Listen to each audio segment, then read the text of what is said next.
Hello বন্ধুরা, কেমন আছো তোমরা সবাই? আশা করি অনেক ভালো আছো আর আমিও ভীষণ ভালো আছি। তো দেখতেই পাচ্ছ সকালবেলা বাবু রেডি হয়ে চলে গেল স্কুলে আর কি। দাদাভাই দিতে গেল। আর এদিকে বাইরের ওয়েদারটা বেশ ভালোই, খারাপ না। তারপর চলে এসছে ঘরে। তো ঘরের বিছানা টিছানা সবই তুলে নিয়েছি, কিন্তু তোমাদের সঙ্গে এখন থেকে কন্টিনিউ করছি আর কি। তো সব কিছু এখন প্রায় আমার করা হয়ে গেছে, কাজবাজ এখন করতে হবে রান্না। আর এই ঘরটা পুরো গোছানো হয়ে গেছে। আর বাবা স্কুল থেকে এসেই কিছুক্ষণ 1-1.5 ঘন্টা পরে আবার পড়াতে চলে আসবে। তো তারপরে এই যে রান্নাঘরে চলে এসেছি, ভাত বসিয়ে দিয়েছি এখানটায়, দেখছো ভাত হচ্ছে, যেহেতু আজকে সোমবার নিরামিষ। তো তারপর এই যে ফ্রিজ থেকে নিতে এলাম আর কি, সয়াবিন দিয়ে আর হলো পেঁপে দিয়ে আলু দিয়ে সয়াবিন রান্না করবো আর কি।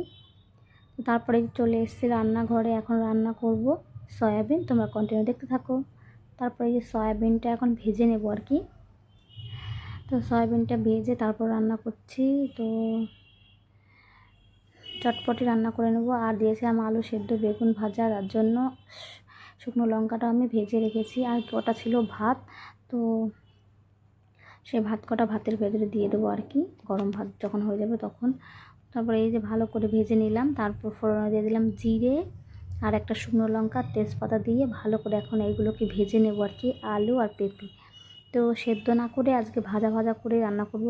সেদ্ধ করার থেকে না ভাজা ভেজে নিলেই বেশি ভালো হয়, তো আমার বেশি ভালো লাগে।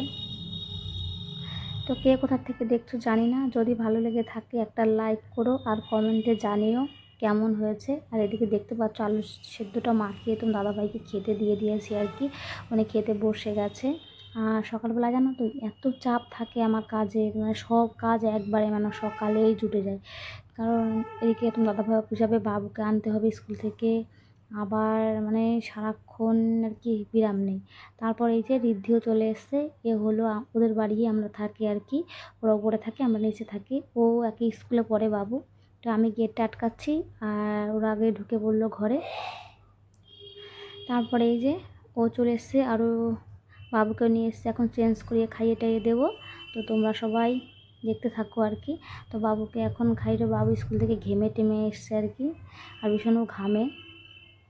ওই দেখো এসে কত আদর মার কাছে।